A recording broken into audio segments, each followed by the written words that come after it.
Welcome to the Black Entrepreneur Experience podcast, inside the business, buzz, and brilliance of Black entrepreneurs. Here is your host, Dr. Frances Richards. What happens in Vegas goes all over the world on Black Entrepreneur Experience episode number 238. Our guests have sent us so much swag, books, and giveaways this year.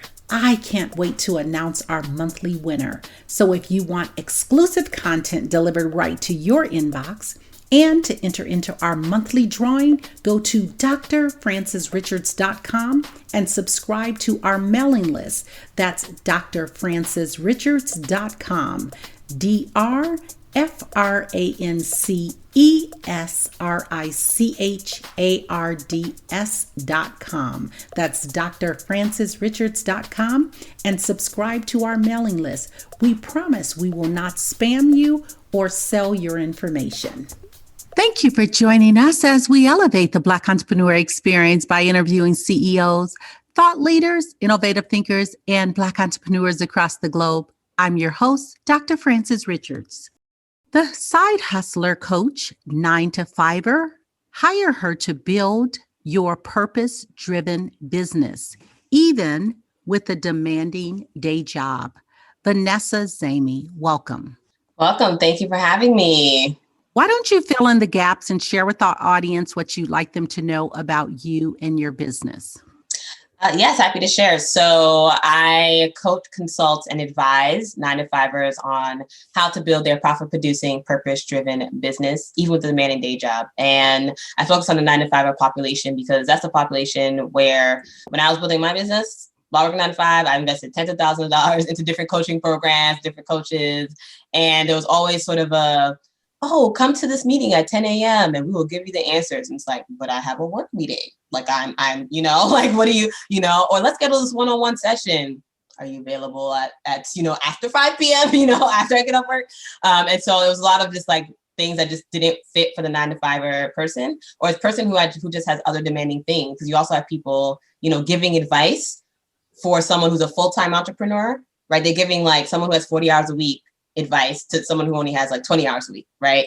And at the end of the day, it's, how do you optimize your time? How do you maximize what it is that you need to do? And I work with my clients on efficient and effective strategies in marketing and business planning, in productivity and sales to really get them building their business and hustling while breathing. That was excellent. And someone saying off the bat, I need to connect with Vanessa.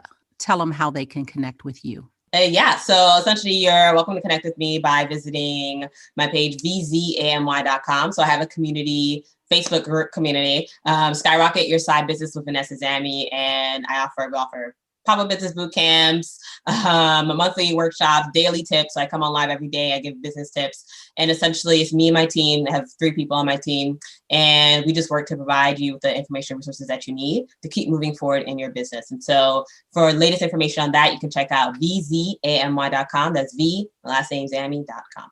There are so many brands and businesses that are dominating. Talk about a brand or a business that's dominating that you admire and why.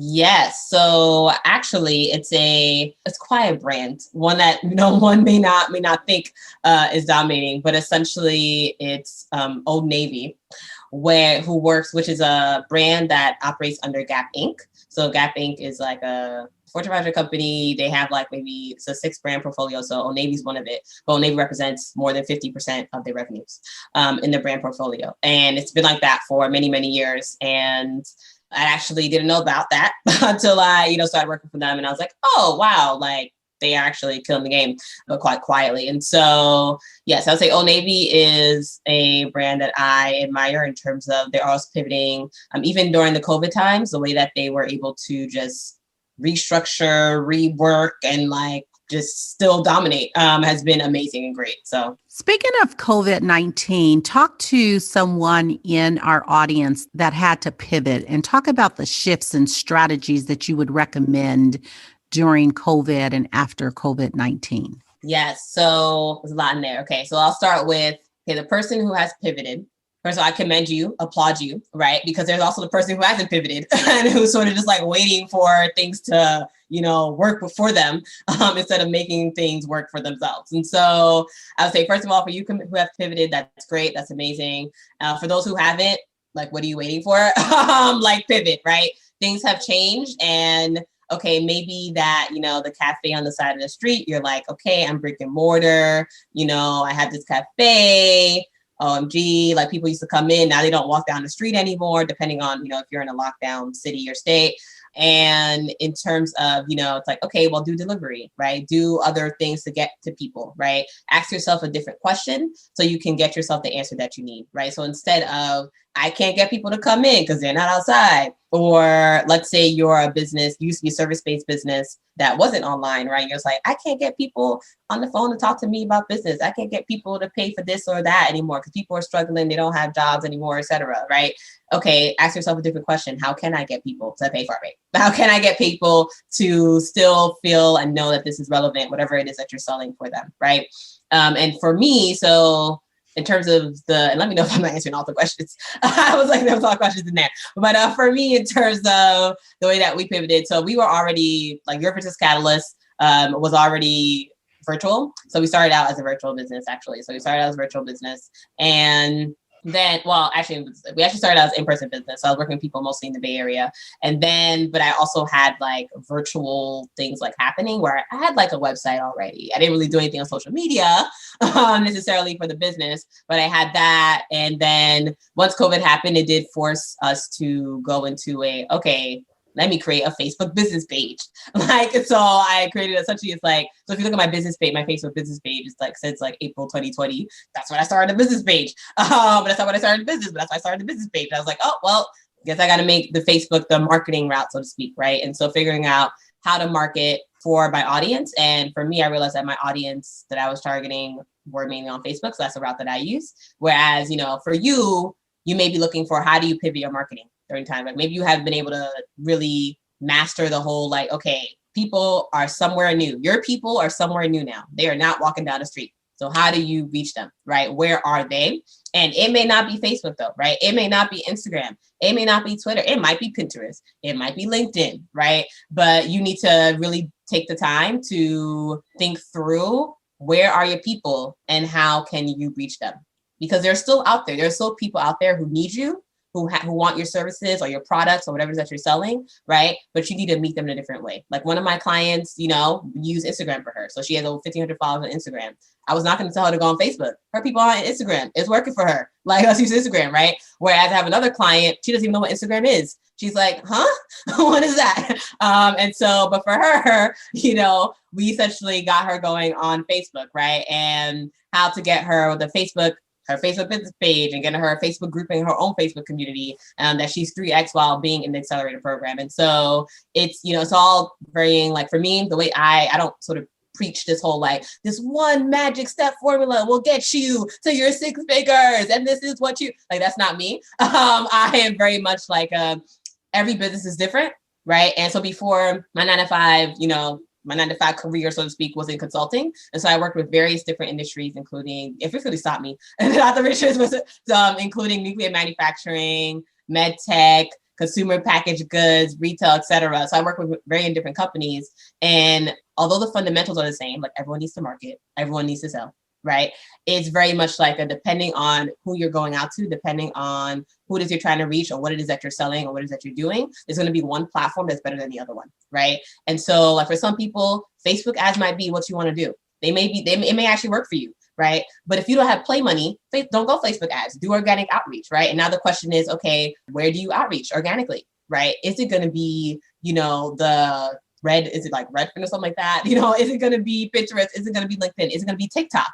Right? Because that's the thing, right? But essentially what trips people up is that they end up going on this whole, let me do all and now I'm virtual. I need to be everywhere. You pivot to you're like, I need to be everywhere now because now I am virtual, right? And everyone's telling me that everything works. So thus I need to do everything. And that's just no. Go back to your business fundamentals. When you started your business, focus, right? Choose one platform test it out, see how it works for you, give it a nice 2 to 3 month test, figure out if it works for you, figure out, learn what you need to learn about how to best leverage the strategy, right? Like for Instagram, you're not going to put long essays in your post. That's not a thing for Instagram, right? But on Facebook, a long essay article might work, right? Or you might just decide to put that whole article on LinkedIn, right? And so, but the thing is that each platform has a different demographic audience that it appeals to. Each platform has different sort of tweaks and things that you have to learn about them in order to master them. Choose the platform for you, choose a platform that works for your audience, and then go forth and prosper, right? But don't say here, do everything else. Do everything. So yeah. Vanessa, what was that aha moment, and tell us the story when you knew that your business was going to be successful? That's a great question. So the aha moment would be, actually the aha moment was the moment I woke up with the aha of the business. And so, and I preface this by saying that essentially what happened was that, so I had been for like a couple of years, I had been like, getting these ideas in my head, and I would write them down in like a product journal. I would just write ideas down on Post-it notes and put them in a journal, right?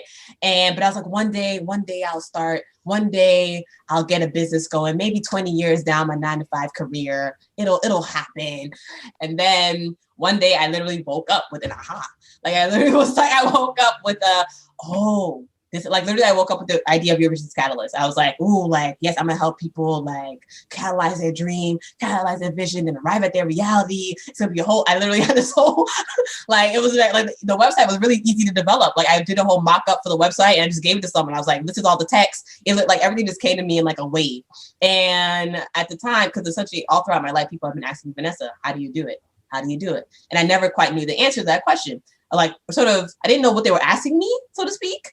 And then I was like, but I knew they were asking me for something and they wanted an answer and they thought I had the answer. And I was like, I want to help you, but I don't know what you're asking me. Like, what do you mean? How do I just wake up and do stuff? I don't know what you're talking about. And then I finally, essentially, when I woke up with that aha, I was like, I can do a business where I help people get stuff done, right? And it started about maybe a couple months even prior to that, where I had a friend who reached out to me and she was like, Vanessa, I want to do this podcast, and it's a creative fiction podcast, not the interview podcast, but she literally had to like write out scripts and like do a whole play, like via podcast. And she was like, Vanessa, I don't know, I want to do this podcast. She's a nonprofit at the time. She's working, nonprofit fundraiser developer person, is what she did. And she still does it, I guess you could say. But yeah, she's like, hey, I need to work on this podcast.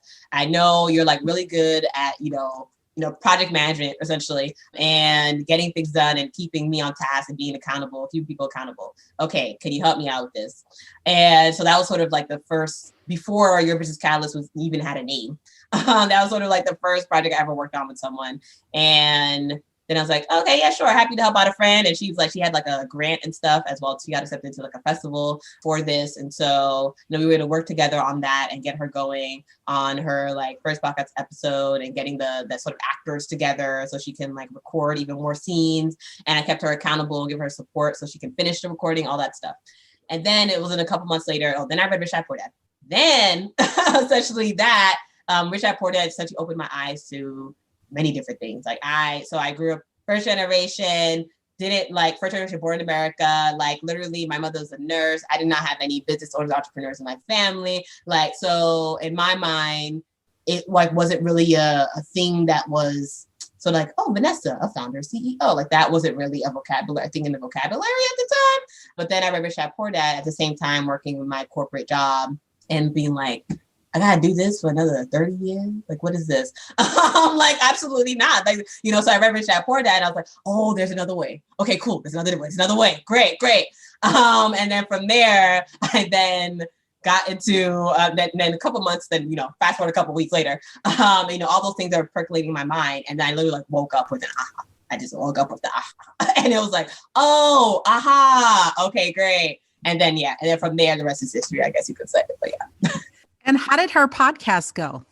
Yeah, so far, so good. So she essentially, and the thing is that when it comes to entrepreneurship, and for those probably listening, if there are new entrepreneurs listening, I focus on the new entrepreneur space 0 to 2 years out, it's, that you need some accountability, right? There are times that you are out here like, do I really need to work on this tonight?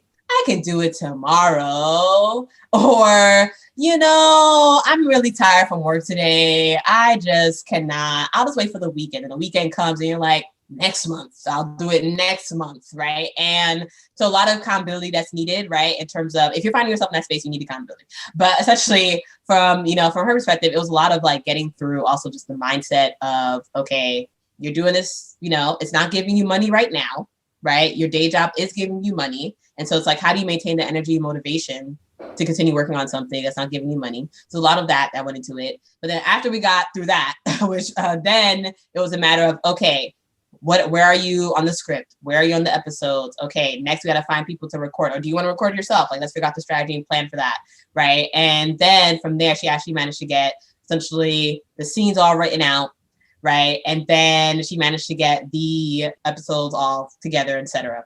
Now, for her, though, what we realized, and this is how essentially, so she was kind of just my first client, you could say. But then from her, what I learned from her is the importance of getting people down to the purpose-driven when it comes down to the beginning. Because what happens with her is that at some point, it wasn't any fun for her anymore.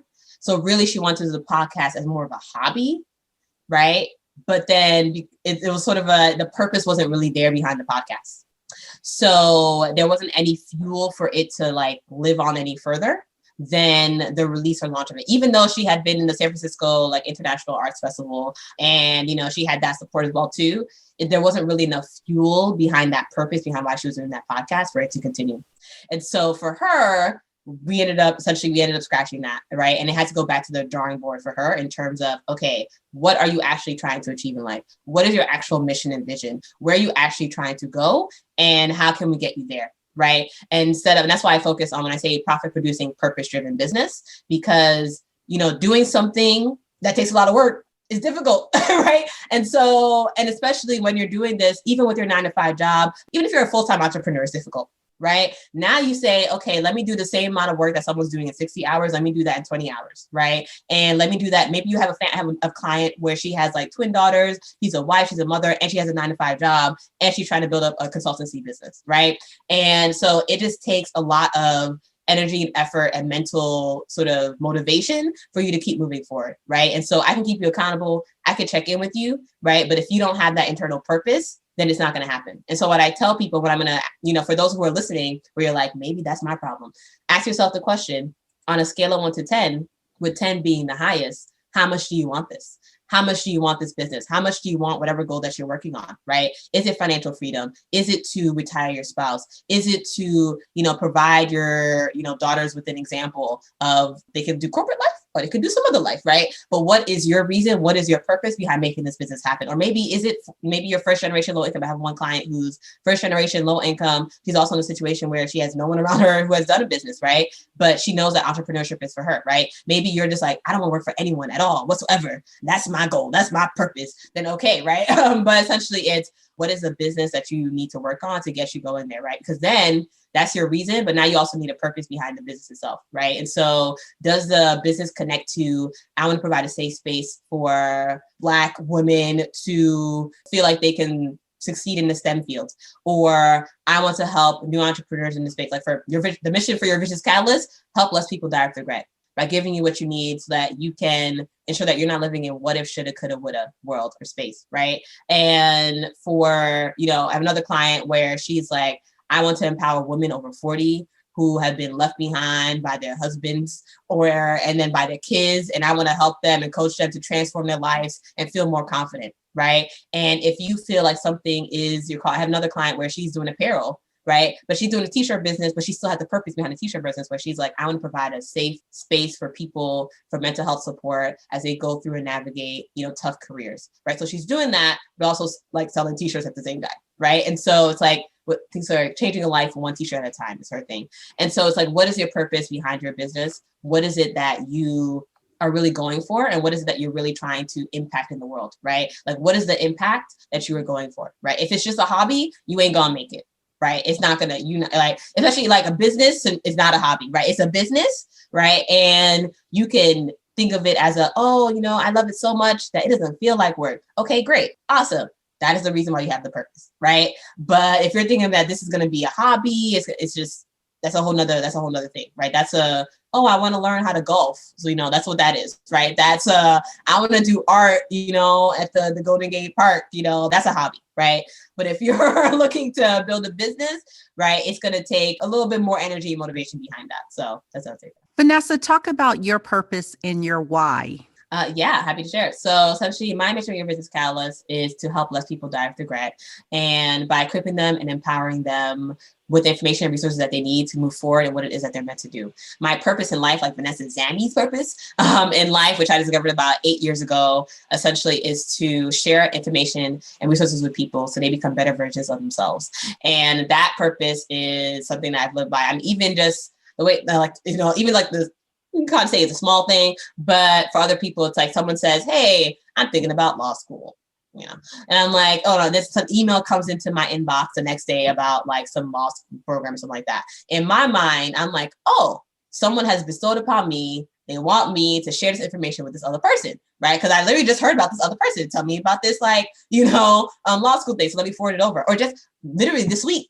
So I was on this other podcast and they were telling me, oh, we share things out using this platform that allows us to just like share things out to different, podcast sources and platforms. And I was like, oh, wow, what's it called? Now, I don't have a podcast, right? But I just took this information. Then a couple of days later, I get on someone else's podcast and they're like, oh, yeah, it just takes me so long to like get things audio edited and put on this other platform. Then I got put on Spotify. Then I got put on Apple. It's like, oh, it takes so long. It's like, let me tell you about this resource I just learned about. That's going to help you out because I like literally someone else just told me about it. Right.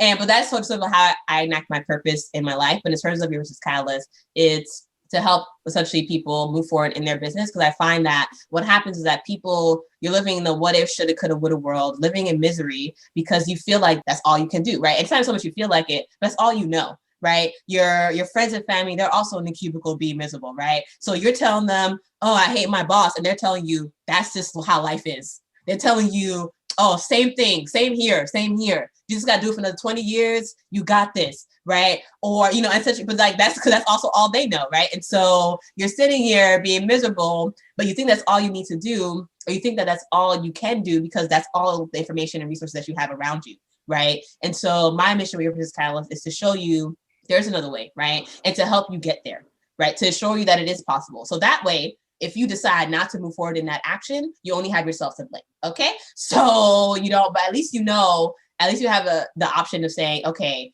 I don't need to, kind of like the moment when I read Rich Dad Poor Dad, and I was like, oh, snap.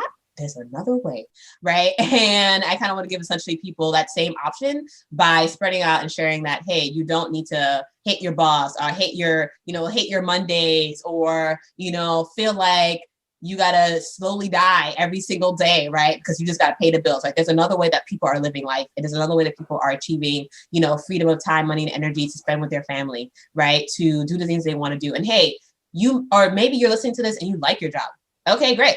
But you were like, you know what? I'm kind of bored. I know it doesn't really live up to my purpose, right? I feel like there's something more for me out there. What else is there? I don't know. Yes, there is something more for you out there because you're always saying that there's something more for you out there. So you know that there is, right? Now we got to figure out what that is. And then we got to move forth in that, right? And so I say to the new entrepreneur, let's say you have moved forward in your business and you're like, but Vanessa, it's so difficult. Like, is this for me?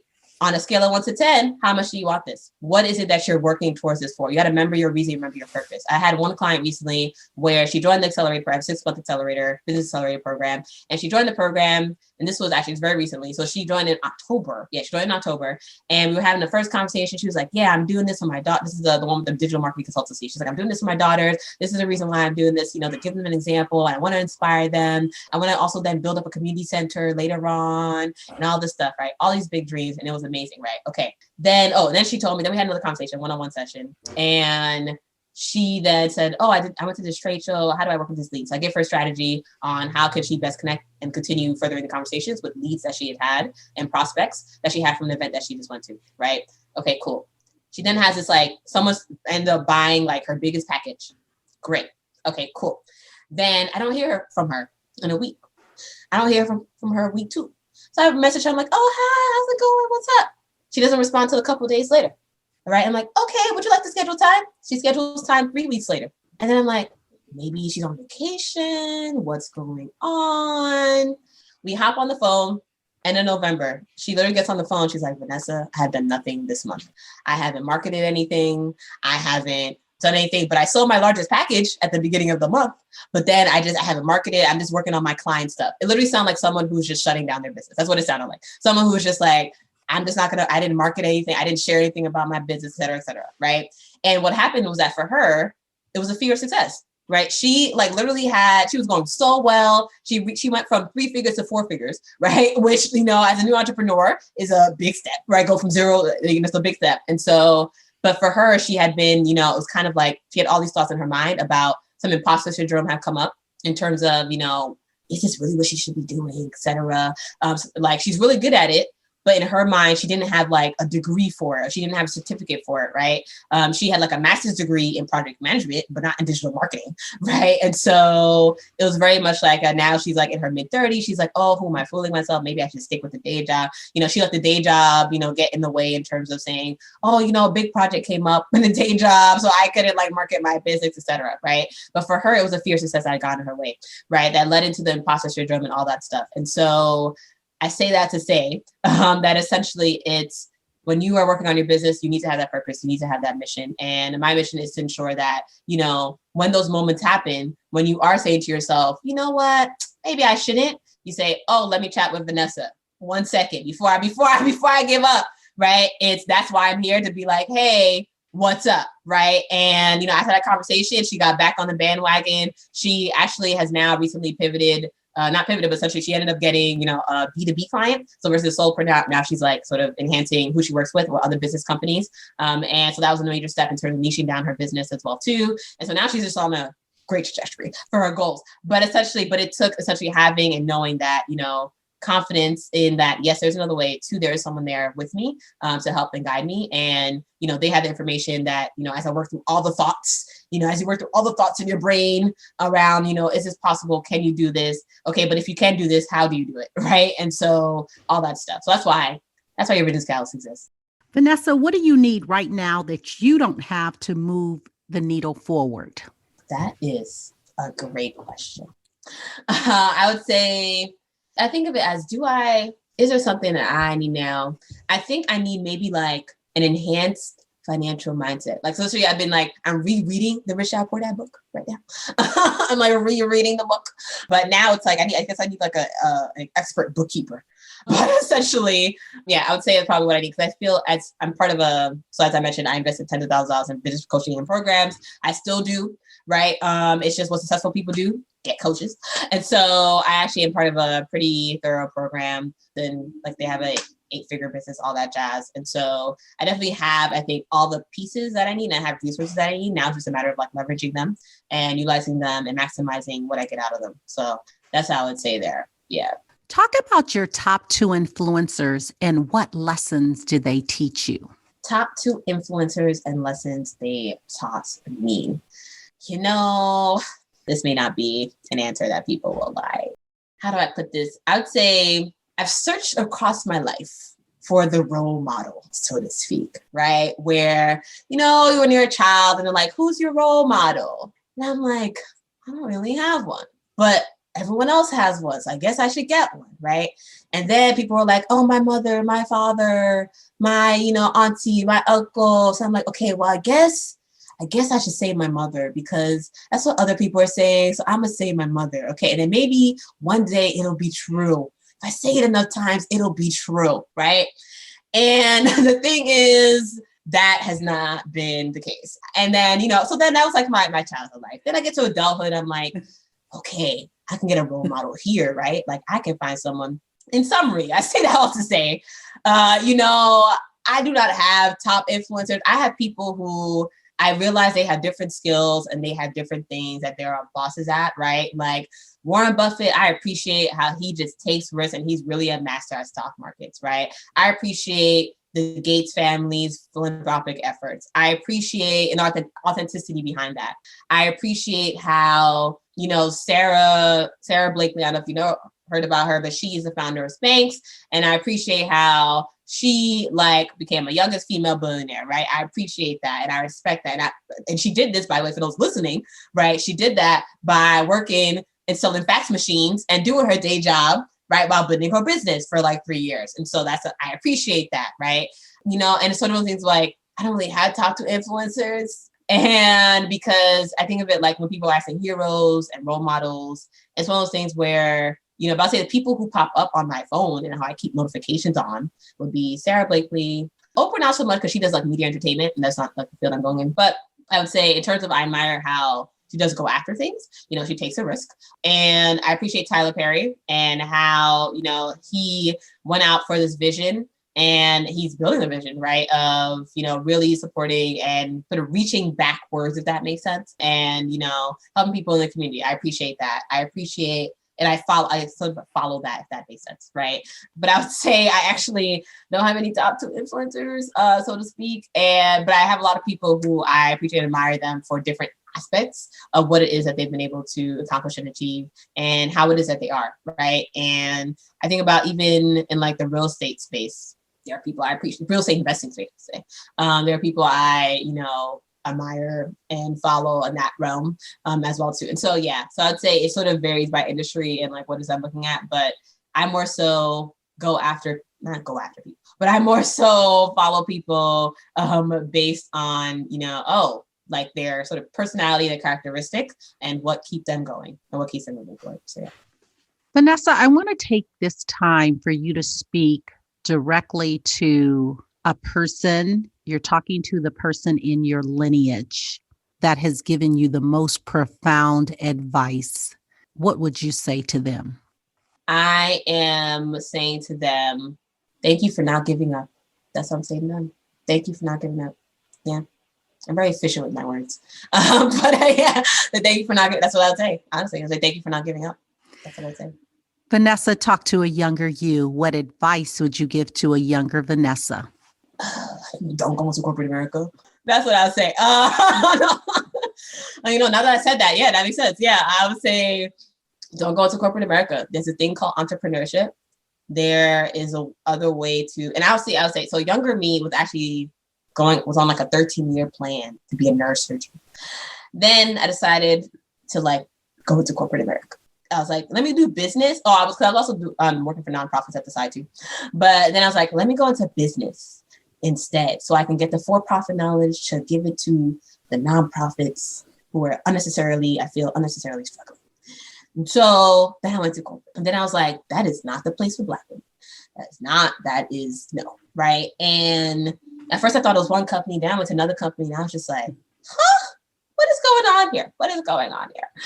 And so that's what I'll tell my younger self. I would say, don't go to corporate America. Medicine may not be for you because you will likely get bored after doing the same type of surgeries every now and again. Go into entrepreneurship. That's what I told my younger self. I said, go into entrepreneurship. First of all, like literally, because my younger self didn't even know what entrepreneurship was. So I would be like, hey, this is what entrepreneurship is. Get into it. You got the skills. Make it work. You got that. People are telling you you're a dedicated, persistent, ambitious person. They're telling you you're self-aware. Guess what? These are all skills that you need in entrepreneurship. Let's get you going, younger self, younger Vanessa. That's what it was. That's what it would be. Vanessa, when it's all said and done, talk about your legacy. How do you want to be remembered? That is a great question. That's actually a question I've had in my mind since I was about like 7 or 8. I was in Brooklyn, New York. And I remember I was sitting on the bed and we were watching this small little TV. And I mean, there was just this one week where, you know how the news just always repeats itself. But there was this one week where it seemed like every child was like getting shot on the playground or dying or something like that. And I was like, well, what if that could easily be me? Like I'm on the playground, I'm in the park with my friends, So then I was like, okay, so if I die, like who's coming to my funeral? Like I literally had this whole thought where I was like thinking to myself, like who's coming to my funeral when I die? Like this was me at like 8 years old, 7, 8, 9, somewhere at the time. And I'm sitting there, I'm like, well, I guess my mother would come because she has to, but then who else is coming to my funeral? Like, I feel like, I guess maybe like there's some babysitters. I had a lot of babysitters. My mother would work overtime. I was like, maybe they would come just out of like nicety. But I feel like my school friends would come because they don't have to go to school. But anyways, I started just thinking about like, then I was like, okay, what do I want my funerals to look like though, right? Because that's what it would look like now. But like, what do I want it to look like? And that's what got me on the whole thought process of, okay, what would I want people saying when they come to my funeral, right? When people like got up to the podium to say some words about Vanessa, what would they say? Or when they talk to each other, around the house, they went to the reception afterwards and they talked to each other about Vanessa, right?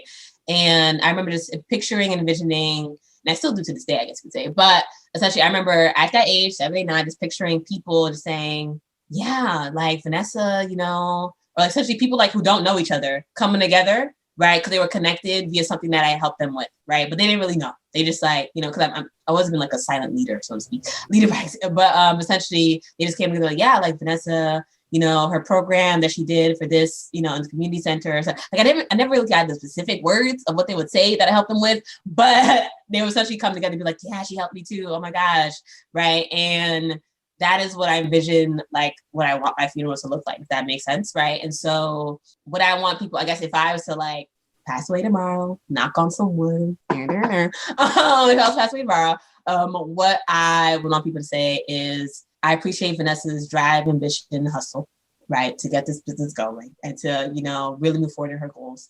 I would want them to say, you know what, she lived without regrets, and I should too. I want them to say, oh, tears up. Okay. But I want them to say, at least my clients, at least, I also want them to say and acknowledge, what, her commitment to me, inspired me to also commit to myself. That's what I want people to say. Yeah.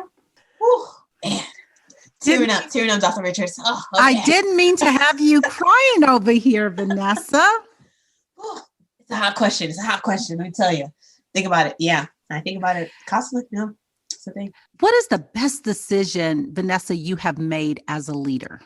The best decision I made as a leader. Let's see. Well, thus far, I would say, hopefully some great decisions to come, even more great decisions to come.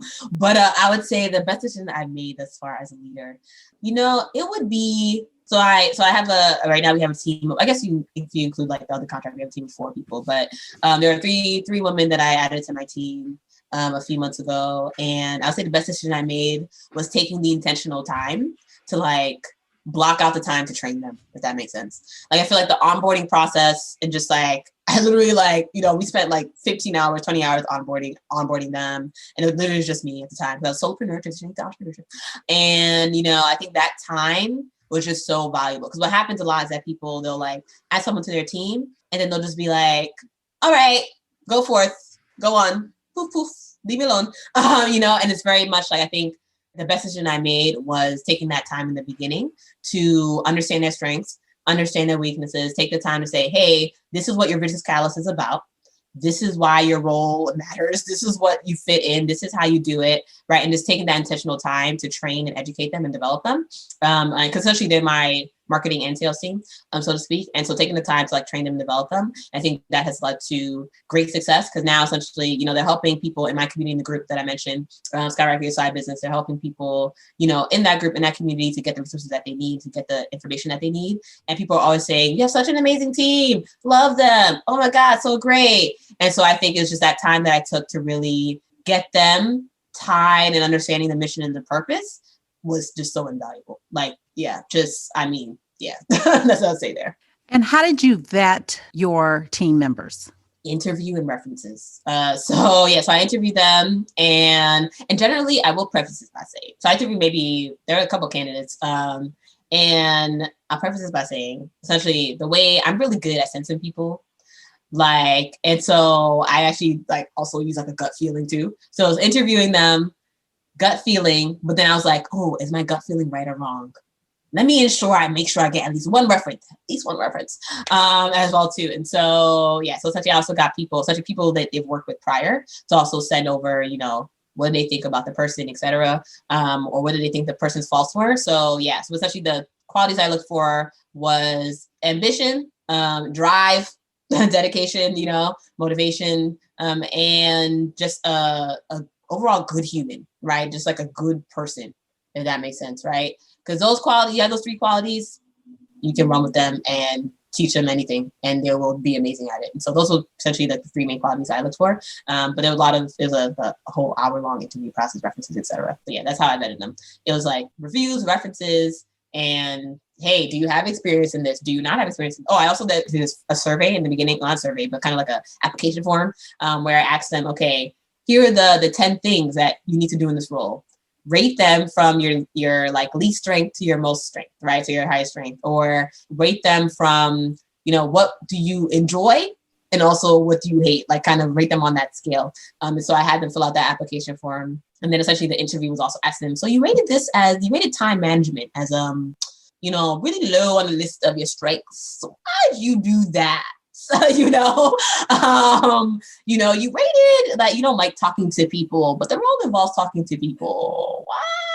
What is your, like, let's describe a little more about that. So essentially that also really helped too, just to get a feel of what their thought process were and experiences too. So yeah. What can we do right now to support your business? What you can do right now, I would say there are, depending on who you are. So if you are a new entrepreneur, 0 to 2 years out in your business, and you are finding yourself struggling, you're like, I don't know how to find these paying clients. I'm struggling with my marketing. I'm struggling with, how do I balance it all and make it all happen right at the same time?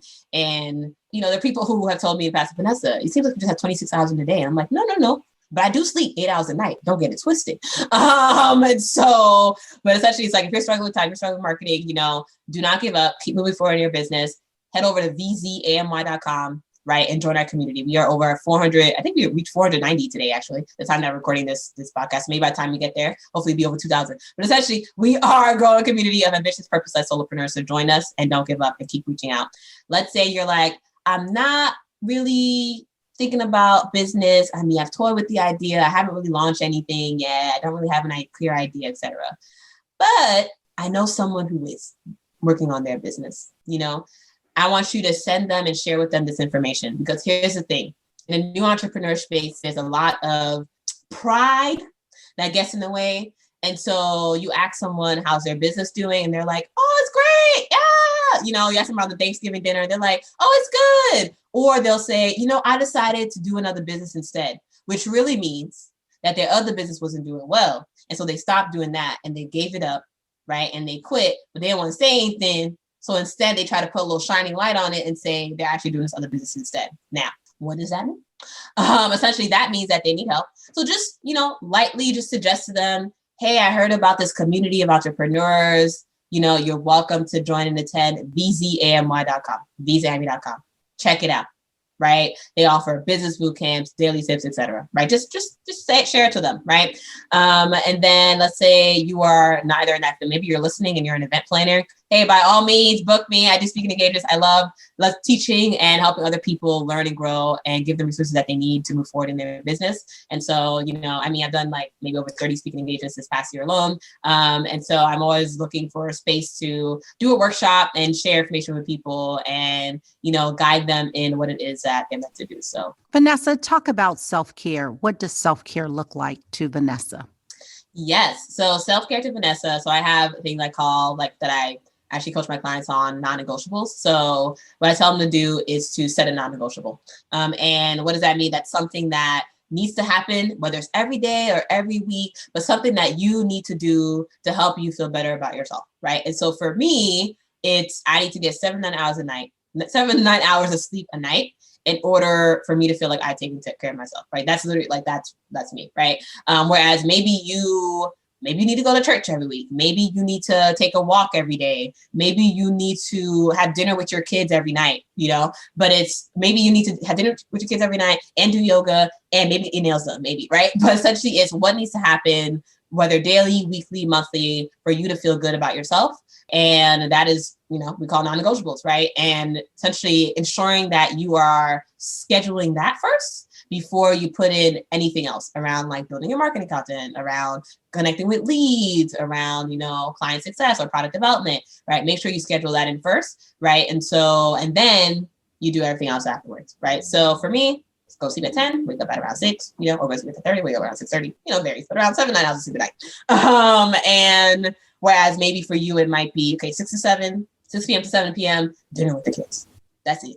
The end, right? Or Saturday from 11 a.m. to 1 p.m., I'm out with my girls at brunch, whatever it may be for you. Or maybe you're taking a meditative walk on Sunday, right? But schedule that in first, and then you put in time to do all other things with your business, right? Because I say this a lot, because self-care is really important. I've had this a lot, but it's you are your business, right? As a solopreneur, you are literally your business. If you do not show up, no one else is going to show up, right? Literally no one else will show up. And so you need to ensure that you are putting yourself in the place to show up, right? Something else that I also do is I also schedule sort of PTO days from your business catalyst. So like my paid time off vacation days. So usually it happens like after a boot camp because we put a lot into that. And so I would be like, okay, day after boot camp, no one talk to me, no one look at me, no business whatsoever. And so, and like maybe I'll watch a movie, maybe I'll watch, some other stuff. Maybe I'll like organize papers, like whatever it may be. But I'll literally like do a day where I just like don't do business at all whatsoever. So yeah. Vanessa, if you conducted this interview, what is the one question you would have asked yourself?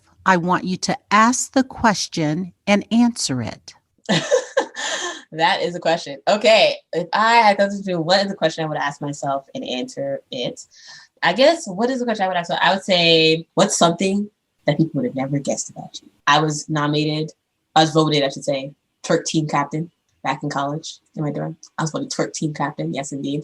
So that is a special skill that I have, If I was into entrepreneurship at the time, I would have made that into a business, teaching people how to twerk. But alas, that wasn't in my vocabulary at the time. So, but yes, I would say that's a nice fun fact there that I don't mind admitting. Yes. But I do like dancing. I like music. So that's me. That's me. I just like having a party. I like having fun. I like to live in sort of optimistic realism, which is a term that I created and coined about 6 years ago. And yeah, that's me. That's what I'd say there. We've come to the part of our interview. It's called Fun Facts Lightning Round. I'm going to ask you a series of questions, and I'd like you to give me very quick answers. Okay. If there's something you desire not to answer, feel free to say pass. Are you ready for the Fun Facts Lightning Round? Yes. Your first job? A nonprofit organization in Boston that worked on community justice and social action. The last movie you saw? Christmas in Compton on Hulu. You relax doing what? I watch like some comedy shows. So right now I'm watching Living Single. Your favorite singer or rapper? Beyonce. Your favorite dance song? Run the World by Beyonce. What food you eat every week, no matter what? Does water count? The Raisin Bran, maybe. Your favorite month? March. Such a beautiful month. It's great. Work out or hit the couch? Hit the couch. Vanessa, thank you so much for joining us on Black Entrepreneur Experience Podcast. Before we let you go, feel free to share with our audience the best way for them to connect with you and do business with you. And feel free to give all your social media handles. Yeah, so the best way for people to reach out to me would be vzamy.com, vzamy.com. You can also email me if you have an urgent question. If you want to schedule some time. We can see what we got. So you're welcome to email Vanessa at vanessazamy.com. So Vanessa, the first name, at Vanessa Zamy, my full name.com. So you're welcome to email me there if you're looking to schedule some one-on-one time. But otherwise, if you want to join our community, check us out, then vzamy.com, Vanessa, or vzamy.com. And then if you are looking for me on essentially what I talked about earlier, like focusing on your marketing. So I have, I'm on Instagram, but it's not focused for me. So I'm not going to share that. I'm also on LinkedIn though, Vanessa Zamy. You're welcome to connect with me there via LinkedIn. So just search Vanessa Zamy. My name is very unique. It's great. So you'll find me, Vanessa Zamy. And then also the Facebook group or my Facebook personal profile and business page. You can search Vanessa Zamy and you'll also get access to that information too. So looking forward to seeing you there. Yes, don't you search Google Vanessa Zamy, you'll find it. But if you want to email, if you want to schedule some one-on-one time, vanessa@vanessazamy.com. Let's get you on. Let's figure out how to get you on stuff and get you moving forward. If you're looking for that community, vzamy.com. Thank you, Vanessa. That's a wrap. Subscribe to our mailing list to receive weekly updates and exclusive content delivered right to your inbox. Go to drfrancisrichards.com. That's drfrancisrichards.com to subscribe to our mailing list and be entered into our monthly drawing. That's drfrancisrichards.com, drfrancisrichards.com to subscribe to our mailing list and be entered into our monthly drawing. We promise we won't spam you or sell your information. Thank you for listening and subscribing to Black Entrepreneur Experience. We would love for you to leave a review and rating on iTunes and share with your friends. For show notes and more episodes, go to www.beepodcast.com. Join us next Wednesday, and remember, green is the new black. So keep your bank accounts and your business in the black.